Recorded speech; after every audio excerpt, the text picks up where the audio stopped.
Welcome. Good evening. My name is Radisha Francis with the Culinary Management Company, where we provide professional resources for culinary businesses. And tonight we are going to be speaking about business brokerage for food businesses. Tonight is important because I've never publicly or gone live and spoken about it, but it's something that I think is a necessary topic to be discussed, especially in the food industry. I'm going live for 5 platforms right now: TikTok, Facebook, Instagram, YouTube, and LinkedIn. So I have a lot to focus on, and I really want you guys to be able to get the most out of your experience.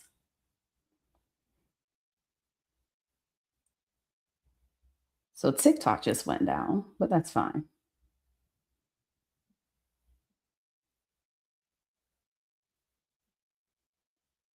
Trying to get my connection back. Okay.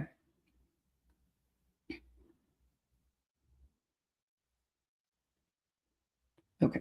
So for those joining me for the first time, my name is Radisha and I work with food businesses. I am a business consultant, business broker, licensed real estate broker, and I specialize on everything dealing with the food industry. Tonight, it's not about recipes, it's not about menus, it's not about social media, food trends, or even food costs that so many people love to speak about. Tonight, I believe it's much more important what we're going to talk about. We're going to talk about why some food businesses generate revenue for years and still never create wealth for their owner. I've had the opportunity to see food businesses at every stage of their journey. So I've seen them when they're getting started, when they're expanding, they want to expand. I see some invest and never actually get to open their location. I've seen it all. I've seen businesses relocating.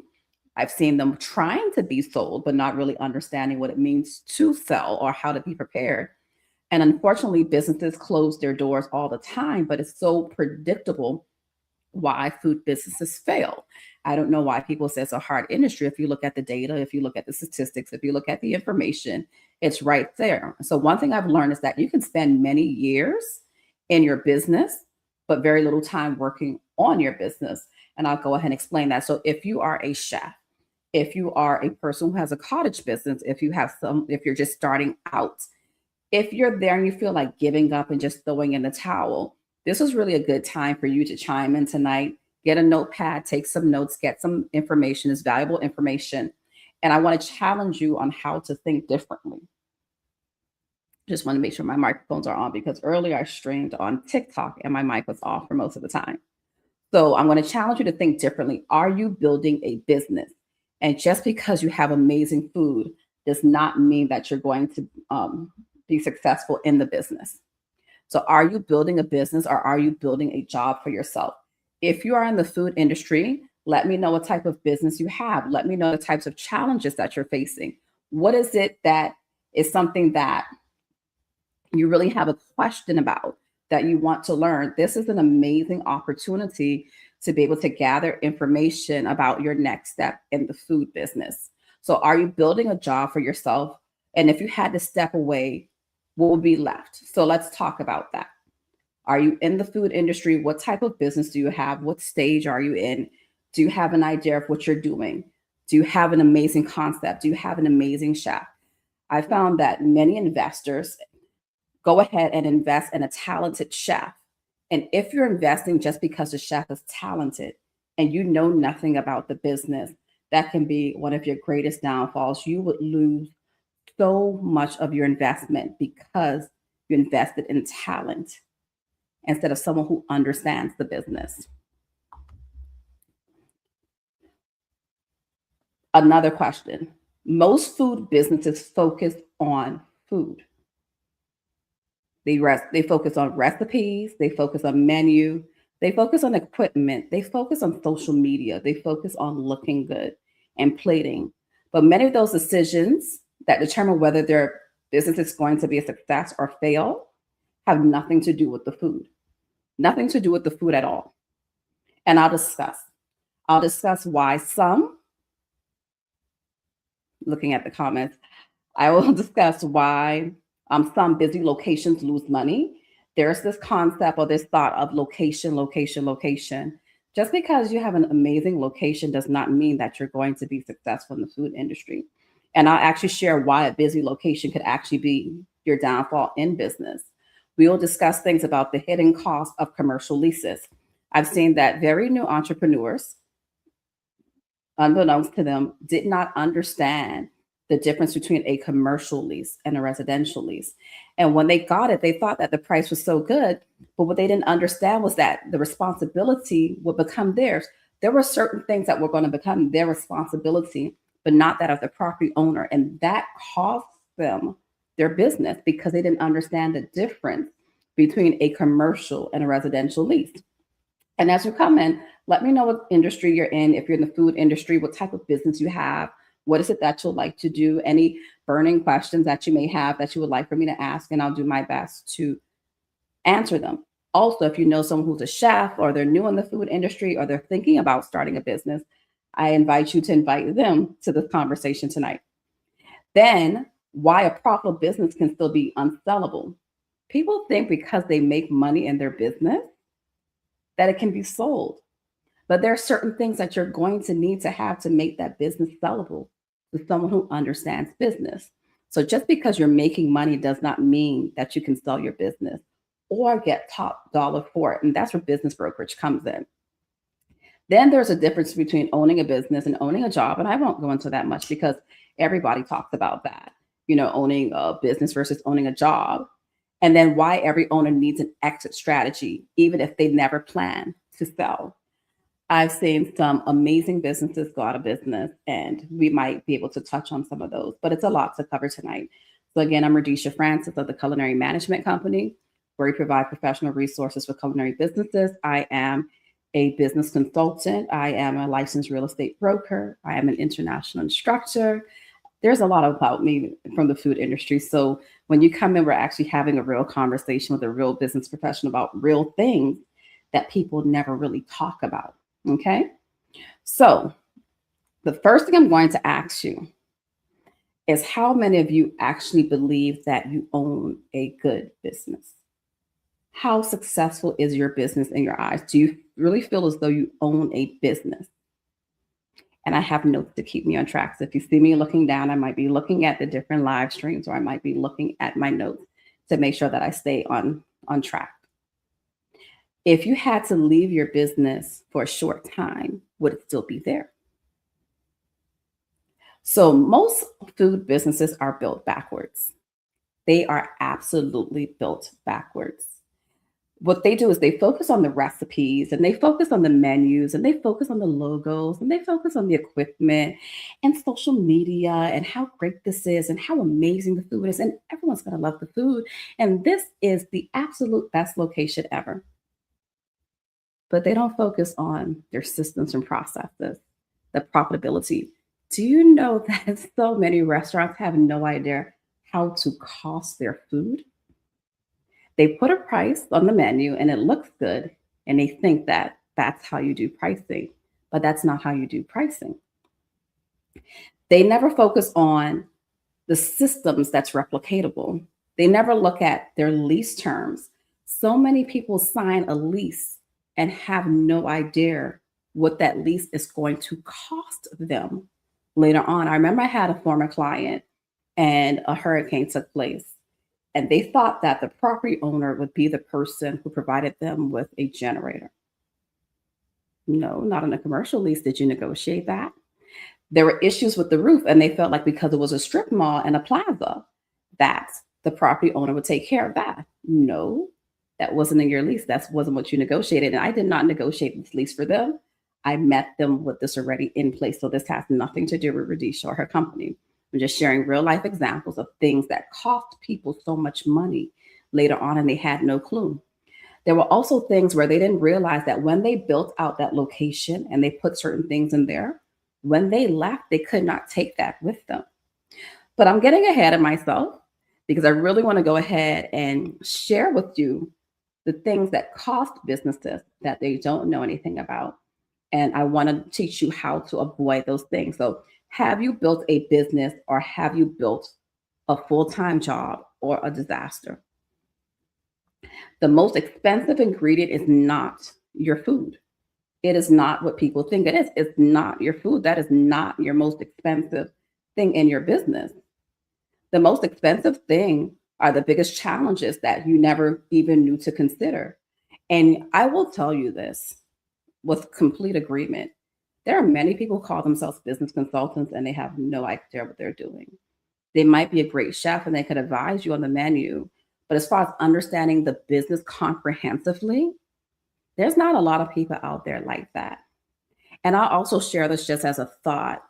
When you watch shows on TV, reality TV, about cooking and opening a business, please do not base your decision off of what you see on television because they never show you the true behind the scenes.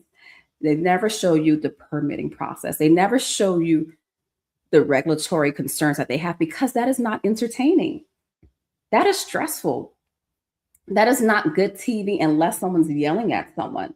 So if you're going to look at television and let that be your inspiration to open a business, please don't waste your money unless you truly understand business. Or if you're a creative, you need to have someone who understands the business side. You need to have that good type of partnership where you can focus on what's amazing to you and they can focus on what's fun. And for me, compliance and keeping people in order and away from as much liability as possible, I love doing that. I love looking at, okay, this could be your risk, let's safeguard you in this particular area. I like protecting investments. Another thing that people don't look at when they think food is the most expensive ingredient, what they don't look at is they don't look at the lack of systems. Like a restaurant can survive slightly with higher food costs, but it cannot survive the wrong lease. We will get into that shortly. So when you have poor site selection, underutilized spaces, excess labor, and lack of systems, that's more expensive than your actual food cost. Then location doesn't fix bad business. This one here, I can throw my glasses across the room, but I won't do that.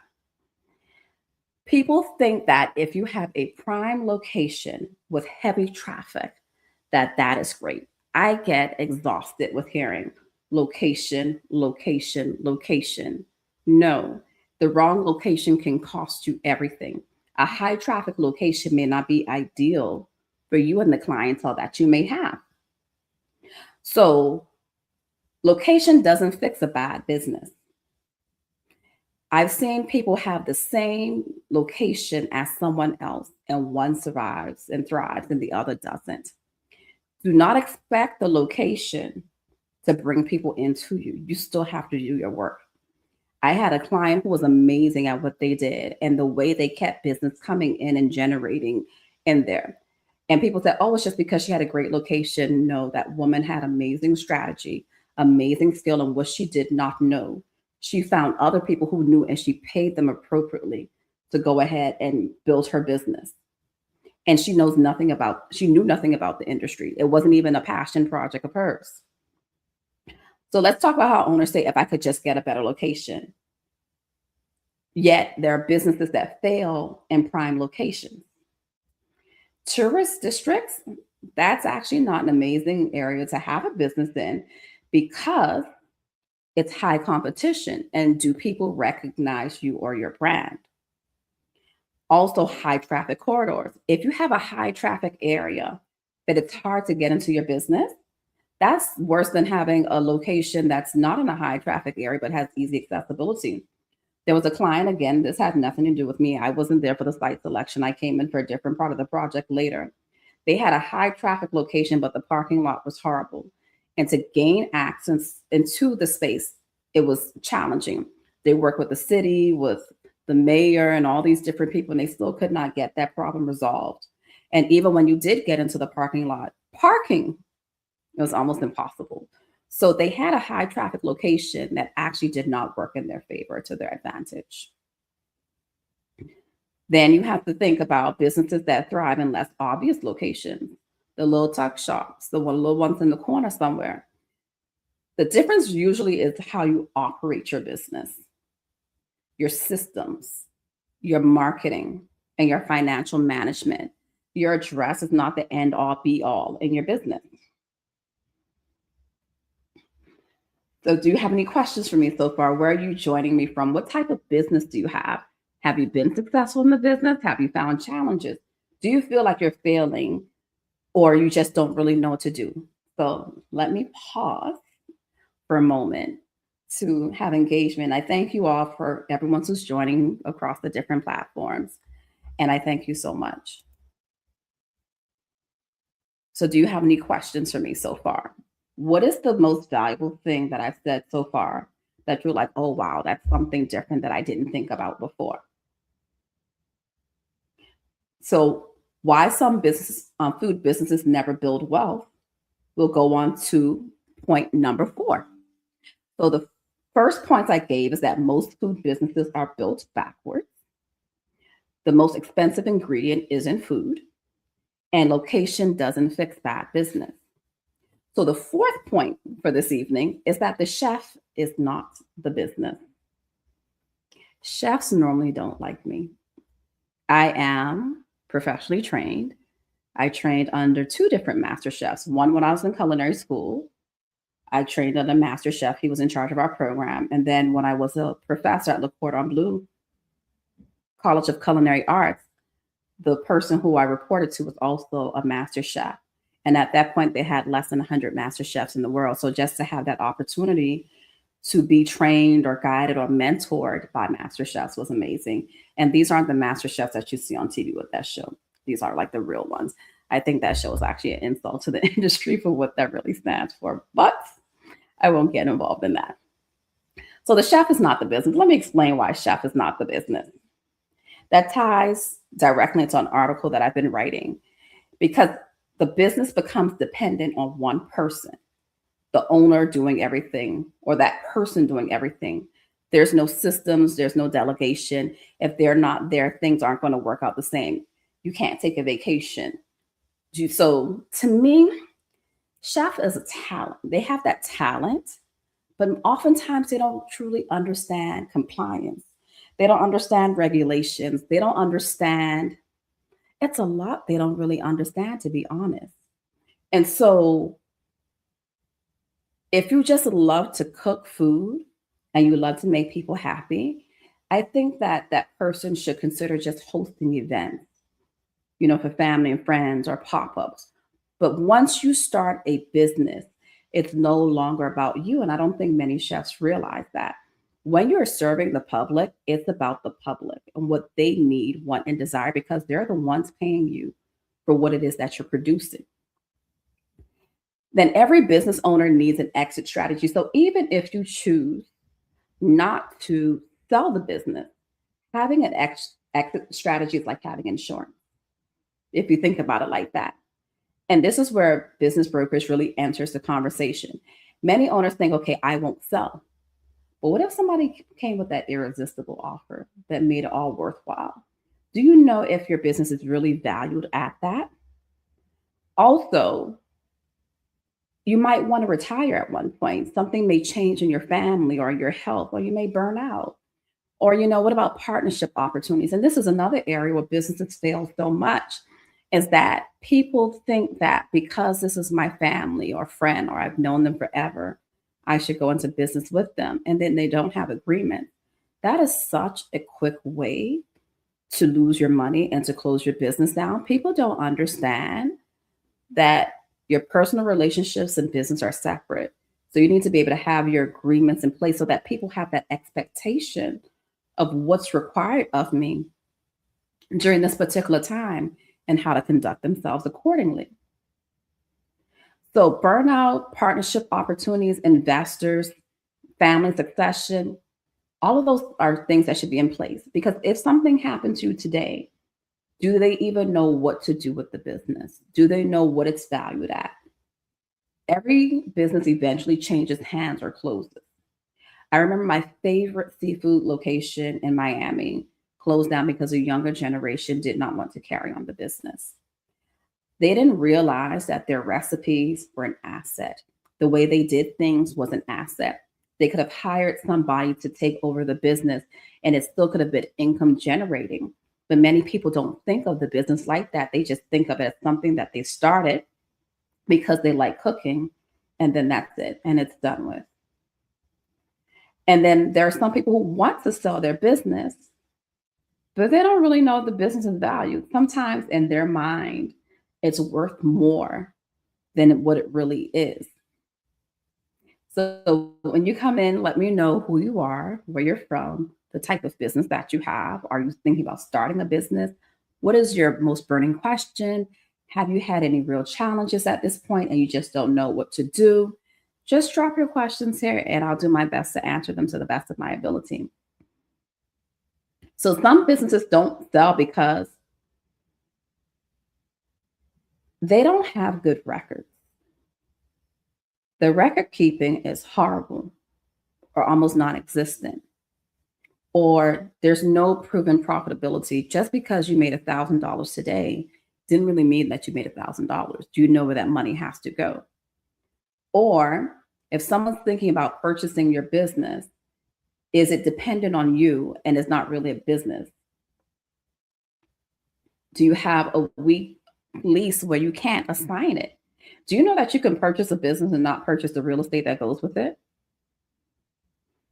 Some people believe that when they purchase a business that they're also purchasing the location, and that's not true. That's why for any business acquisition that you have going on, you should always have an attorney or a licensed real estate broker. And everything that I'm sharing is just for informational purposes only. Okay. You should always contact a professional to make sure get their information and feedback. And I'm not your business consultant. I'm just sharing this for educational purposes only, right? And other reasons why businesses don't sell is because people have unrealistic expectations. Like a buyer isn't buying your memories. That's just like if you're selling a home. It has that personal attachment or sentimental value to you, but not the person buying it. They're buying future cash flow. Do you know what your cash flow is? Important question. And when it comes down to saying how much of business is valued, only a CPA can help you with that. So I can't even tell you what your business is valued. I can help you with the business brokerage and gathering everything together and getting things set up. But when it comes to those numbers, that's a certified professional. The charter. Why am I tripping over my words tonight? That's where the CPA comes in, right? Then another one about why some food businesses never build wealth is because real estate is a business decision. So when it comes down to negotiating leases, there's no such thing as the perfect negotiation per se. Like there's no exact formula. I might negotiate something and think that, oh, wow, that was amazing. That was like a great deal. But someone else can see the same thing and their idea of a perfect negotiation is different. So understand that when you're negotiating something, you're negotiating it based off of your needs.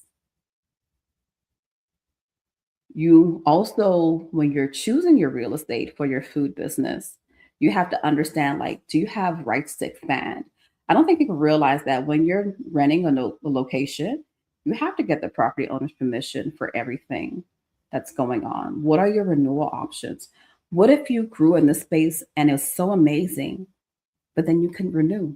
So everybody was tied to, your business at this particular spot, but now you can't renew it.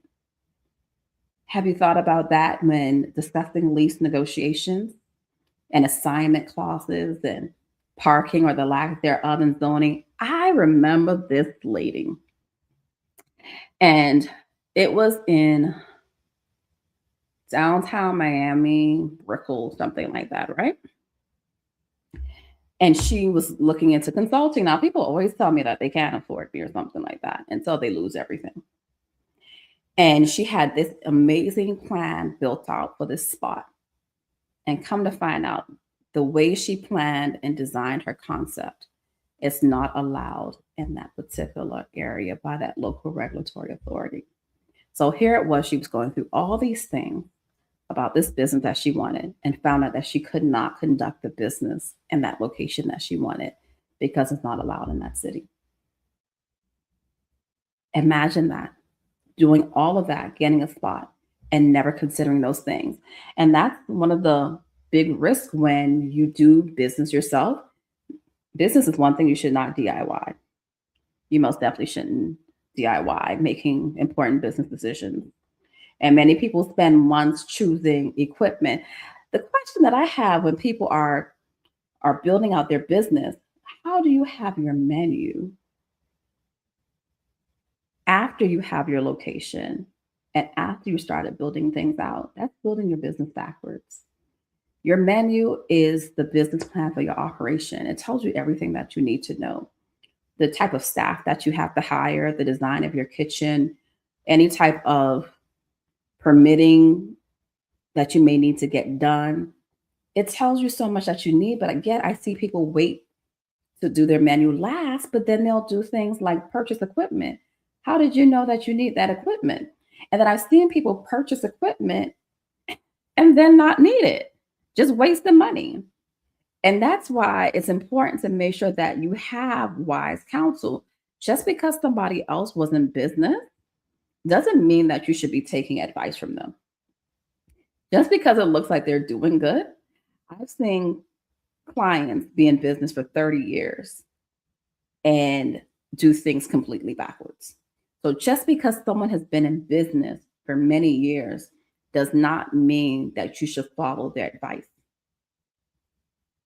if that makes sense. That's sometimes we look at people who are older, more mature, and we have to give them the side eye, like, how did you make it this far in life with that thought process?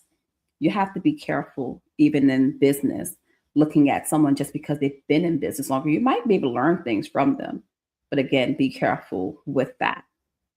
So many people spend months choosing equipment and maybe a few hours reviewing their lease. That is not using wisdom.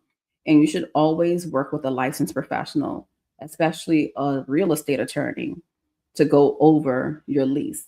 Not even necessarily a broker. We may be able to tell you things about it, but I can't give legal advice. That's the illegal practice of law.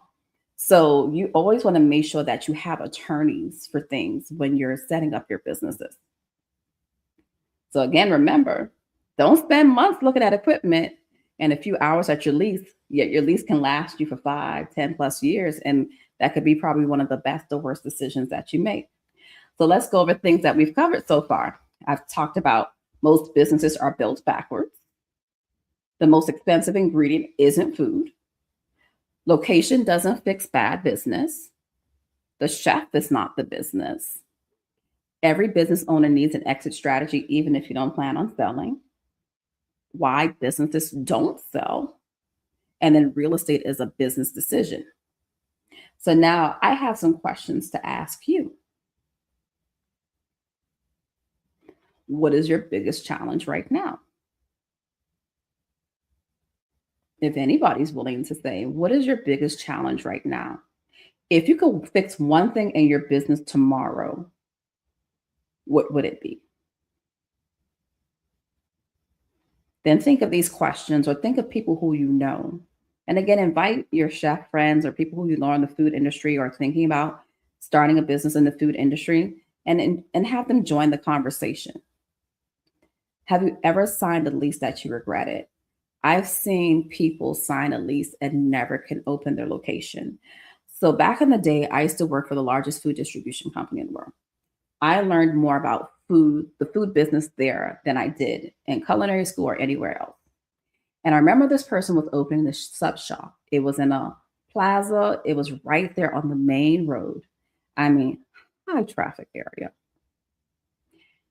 What they never did was they never found out why the other restaurant locations were never able to open. I guess they thought that the last person didn't know what they were talking about or didn't know what they were doing or didn't have enough money.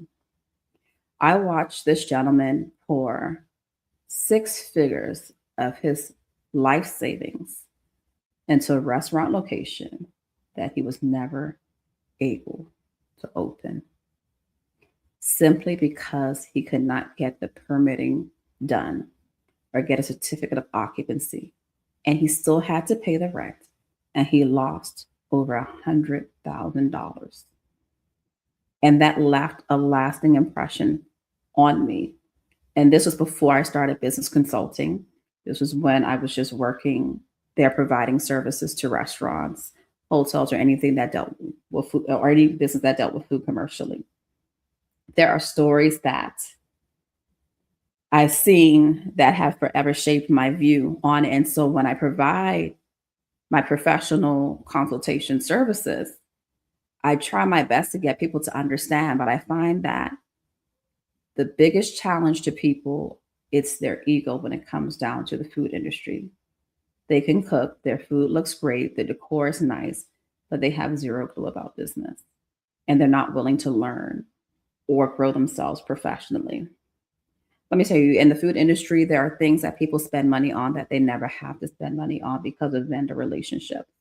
But then they look at their vendors as somebody who's begging them for business, not realizing they're their greatest assets. So some food businesses never build wealth because they never tap into the resources that are there available to them. They despise them. They look at them as though like the person is some kind of peddler, not really understanding that they're trying to do their best to help them succeed. So I'll say this: could your business operate without you for a month? Do you know what your business is worth today? Do you have your documentation in place? Are you building income or are you building an asset? Those are two totally different things.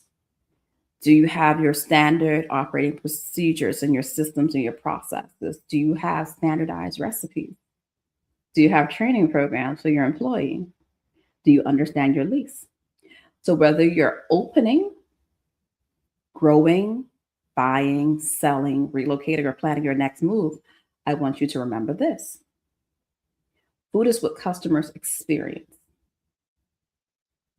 but is what determines whether you will survive. So, food is the experience, but your business determines whether you will survive.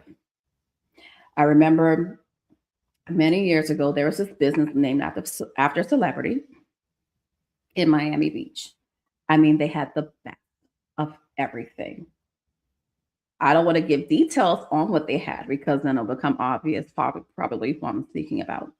Right there on the beach, across from five-star hotels and everything like that. They did everything from scratch. They were in there from early in the morning, but they only had dinner service. They failed. So even having a celebrity's name, even having millions of dollars in investments, they also failed. So just because someone has a lot of money does not mean that business is going to be successful. It can still be a disaster. It was the most beautiful place that you would ever see. I don't even think they lasted 2 years, a year the most. I can typically look at a business from the beginning and tell if they're going to survive or not. There are people who come on social media and they talk about their business and the great things they're going to do. I'm like, let's see if they last a year and a half. And just like that, they're gone. There are businesses who I've contacted the owners to say, hey, I can provide my services to give feedback on things. It wasn't solicited, so they didn't have to accept it. But the exact same thing that I thought was going to happen has happened. So my goal is to come on and start sharing industry insights with people to give my contribution to, the public to help educate people on the things that are so common that most people don't talk about because everyone's talking about food costs. This is high. You can't find good help. Sometimes you do find good help, but people just don't treat them with respect, and that's why they leave also. So, do you have any questions for me right now? What are the questions that you have? Let me see if there's anything that I didn't cover. I can talk about a bad lease if you want me to. What might not look good for a person. So, let me give an example of a lease that's not good. At least that you can't assign to someone else or that has restrictive clauses or excessive cam charges or personal guarantees in your business. Do your best not to have to guarantee anything personally. Keep your business as your business and understand how you can build out of what you can and can't do. Another thing is, I want to go over something with you. Let me see if I have them in my notes. Okay, so let's think of this. Your business has two values. I didn't mention this earlier. And tell me what are the two values that you think your business has? Anybody? This is something that's really discussed. So your business has two values. One is the income that it provides today, and another is what will somebody pay for it tomorrow. So you might have an income, but you might not have value. And that's something that's important to understand the difference in having a food business. And also that growth can destroy your business. And almost nobody talks about this. Everyone celebrates growth, right? But if you're taking on too much space, you're hiring too fast, you're expanding too soon, you're adding menu items, but you don't truly know the cost and you're opening like a second location. Can your system sustain that? Is it growing faster than your revenue? That is something important to understand. Just because you might be gaining traction in your business right now, things look good, does not mean it's time to expand. You might actually need to go ahead and fine tune your business, streamline things to make sure that they're replicatable every single time. Work on your turnout time, how quickly things come out of the kitchen. Look at your turnover rate. How fast are people coming and going in your business? Those are things that you should look at before you're thinking about expanding. So just because things are great, you're bringing in money, you're profitable, does not mean that it's time to grow. Too much growth too fast can destroy a business, and people won't tell you that. And let's go over the most dangerous number in your business. Do you know what that is? It's not your food costs. I get tired of hearing people talk about food costs all day. Most people don't even know how to calculate it correctly. So, food costs, that is not the most dangerous number. It's not your labor cost either. Do you know what the most dangerous number in your business is? It's the number that you don't know. It could be your customer acquisition cost. Do you know how much it costs to get a new customer? And people tend to look at customers as disposable. Let me tell you, if your customers are complaining, that is valuable. They're taking the time to let you know what needs to be changed. They're still communicating with you. I would take a complaining customer who's giving me feedback and I need to step back and say, hey, is there any truth to what it is that they're saying? Because they're giving me an opportunity to correct it. But most people don't look at it as that. They look at, oh, there's so many more people. No, that is a dangerous attitude and mindset to take that your customers are disposable. Do you know how much it costs to get you a new customer? I used to be raving fans of businesses and I would always share about them because I really loved it. But then I realized if I provided feedback about something, oh, you're the only one saying something. Okay. So after having a concern 2, 3 times or whatever, and I see that the feedback wasn't valued and it affects me as a customer, I just stopped going to the business. I don't make noise. I don't give negative reviews online. I don't do any of those things. I just don't go anymore. But do they realize the amount of customers that stop coming in because of them? The social media shares that aren't there. You no longer have this raving fan. So, do you know those numbers, the most dangerous numbers, the number you don't know?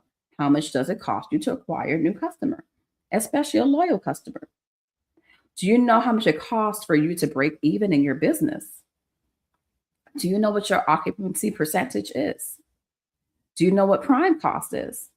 Do you know what a lifetime customer value is? Do you have any idea what any of those things are? People don't teach calculations, and I don't teach calculations, but it lets you know what your blind spots are. It exposes your blind spots. And remember, location isn't about traffic. You have to understand what it is that your customers would appreciate. Where would they like to go? There are some businesses that are located in places that the people cannot afford what it is that you're offering. Or the payment options that you have are not ideal for them. Places that are cash only can be disastrous. Places that are card only can be disastrous. It's discriminating with the income forms. You need to make it as easy as possible for people to be able to spend their money with you. Make it simple, easy. If you're in an area that you know is low income, you should be able to have it where you are able to accept government benefits. Don't expect for them to drop big money on expensive things when they could barely afford to keep their lights on or to keep a roof over their head. Is that being realistic? Expecting family and friends to patronize your business and keep the doors open, that's a burden that nobody should have to bear. When you're a business, it is not the responsibility of your family and friends to support you. Do you agree with that? Let me know what your thoughts are. I see some of you have been on for a while, and I thank you for staying online. But I would also like you to contribute to the conversation. Or maybe you're taking notes, or maybe you're driving, you know? Who knows? I don't know what you're doing right now. So, location, if you, it's really about profitability more than location. It's about profitability. And as I mentioned earlier, a busy location can bankrupt your business. A quieter location can make someone wealthy. The real location is, can the location support your business model? People don't think about the psychology behind locations and what types of businesses should be there or what types of neighboring businesses you should have. If you're opening, let's say, a health spot, you might want to be close to places where they value lifestyle, where there might be a gym or somewhere where they have those type of activities or a bike shop or different places where people have that type of lifestyle. You should look for complementary businesses to be there, not competing businesses. Think, can that location support your business model? That is the question to ask yourself. That is very important because traffic and profitability are not the same thing when choosing real estate for your business. And all of these things are part of business brokerage and why some food businesses never build wealth. Now, I want to say this about the rents when it comes down to choosing your location for your food businesses. Your rent is based on the landlord's success, not yours. I mean, they might be nice, but at the end of the day, they want to get their money, right? So when you're thinking about that, the rent is based on the landlord's success, not yours. So please don't get that part confused. A prime location often means that your rent is going to be higher, your CAM is going to be higher with the charges. You're probably going to have higher taxes passed through. You're going to have higher insurance costs. You're going to have longer lease commitment.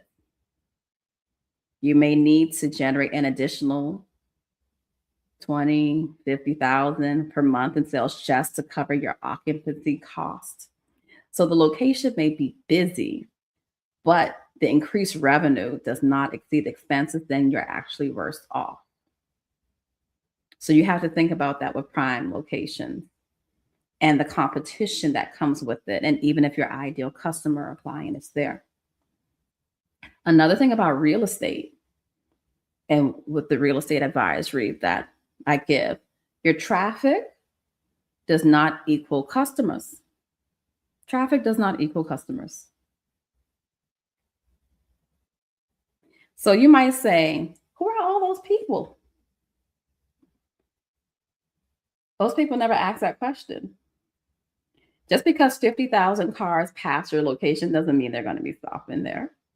They'll just be passing by. You know how many times I pass places and never know that they exist? Years and never knew they existed. Just because 50,000 cars pass a location doesn't mean that they want what you have. Do you know where the people are that want what you have? Those are things to consider when you're opening and starting your business. Can they afford what you have? Do they have the time to stop? Are they your target customer? A busy road can create visibility without creating sales.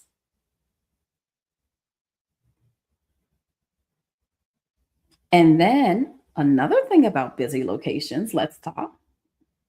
Busy locations often create higher labor costs. So if you're in a tourist district, for instance, you may need more staff, more management, longer hours, additional security. You know how sometimes it is depending on the tourist type location. You might need valet or parking attendants or more inventory. Revenue goes up, but the expenses can go up even faster. And then success can create operational failure. So let's say, for instance, your business is designed for 100 customers per day, but you get 250 customers a day. That sounds wonderful. Oh my gosh, I have like, more than twice the amount of customers that I want, that I need. Oh my gosh, this is great. But then service slows down. Your food quality declines. Your customers complain. Your employees get stressed out. Your online reviews start to suffer and your staff burns out. So growth without systems can destroy business. And another thing about prime locations, it also creates false confidence. So tell me why you think that prime locations creates false confidence. I kind of touched on it, but not completely. But you tell me why you think prime locations create false confidence. And we've been on for a little while, so I'll probably be on for like another 15 minutes or so. I just really want to bring some value today. It's something that I haven't done for a while. I know I taught earlier on the parable of the talents, business lessons for entrepreneurs. But tonight I want to talk about why some food businesses never build well. So let's go over this. Prime locations build false confidence because it's in a highly desirable area and they assume that location will carry us. And that's not true. The owner stops focusing on marketing. You see that there are fast food places that have been open forever and they still market. So it makes you think that you don't have to market or customer retention or systems or financial management. So the location becomes a crutch and that builds false confidence and that also causes failure in the business. I'll share something with you about the different rent types. So I remember when I first started off in the food industry and I was trying to acquire this account. It was in a luxury community where there were townhomes and condos and they were very expensive. And so there was this food location on site. And I found out that the rent was based off of how much the person made. So let's say they made $100 and it was 10%. The property got 10%. So that sounds great, right? Not always. So some commercial leases require a percentage rent. Now, in that particular situation, that was great for them. But then the business still never did well. So they eventually closed, right? But as sales increase, your rent increases also. And many owners don't fully appreciate how this affects their profitability.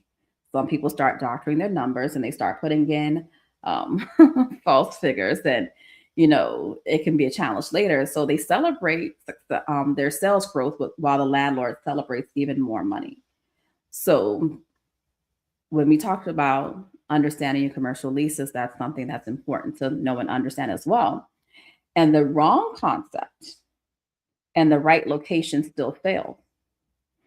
So I've seen businesses that are amazing and I know where they should be. And I've even shared with the owners where their business should actually be located. But your passion doesn't always bring profitability. And just because you may have a heart to serve a particular community, if they can't afford what you have, it makes no sense to be in business. Or if you're not willing to adjust your menu or adapt your pricing, it's only hurting both of you because they can't get what they want from you and you're not getting what you want from them. So this is probably one of the biggest lessons is that the wrong concept in the right location still fails. I've seen businesses fail across from luxury hotels near stadiums and major shopping centers. I remember seeing that all the time on famous streets. The location could be excellent, but the business model was not. So a great location cannot permanently fix poor pricing, weak operations, bad management or lack of capital or inadequate demand. So let's see.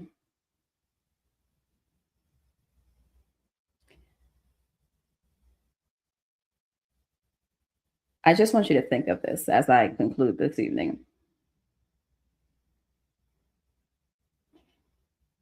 Having a smaller business is great.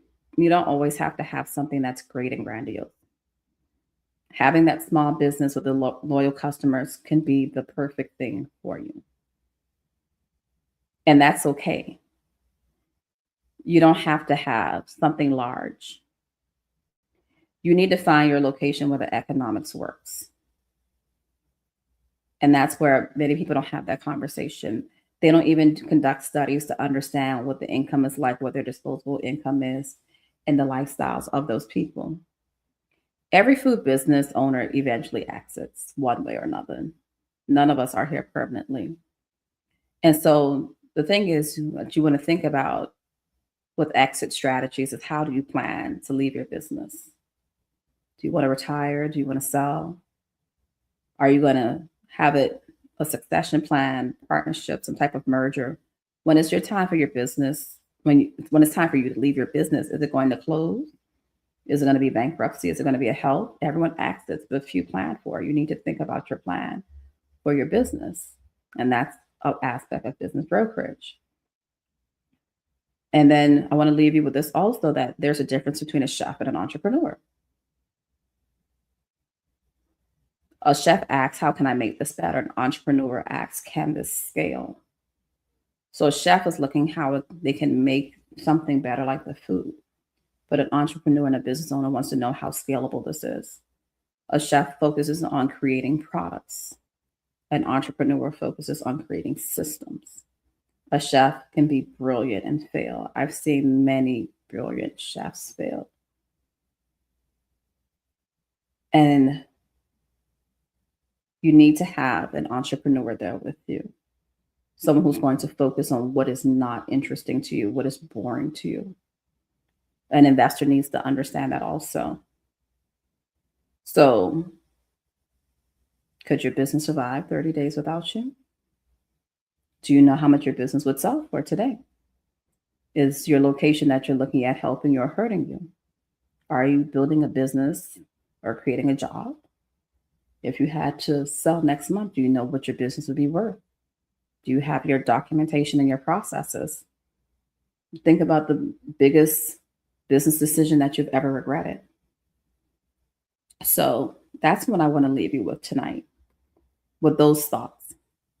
That one day, every business owner exits. But how do you want to exit? Some sell, some retire, some pass it to their family, some close their doors. The question isn't whether you'll exit.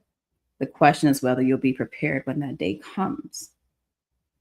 The strongest businesses aren't built to survive another week or a month. They're built to create options. You always want to have options that you want, and not options that are forced upon you. So hopefully tonight's conversation made you think differently about your business. I'd love to hear from you, even if it's in a private message or email. You can let me know what the biggest challenges are that you're facing right now in your business. Is it growth? Is it profitability? Is it location, staffing, systems, financing, or simply figuring out your next move?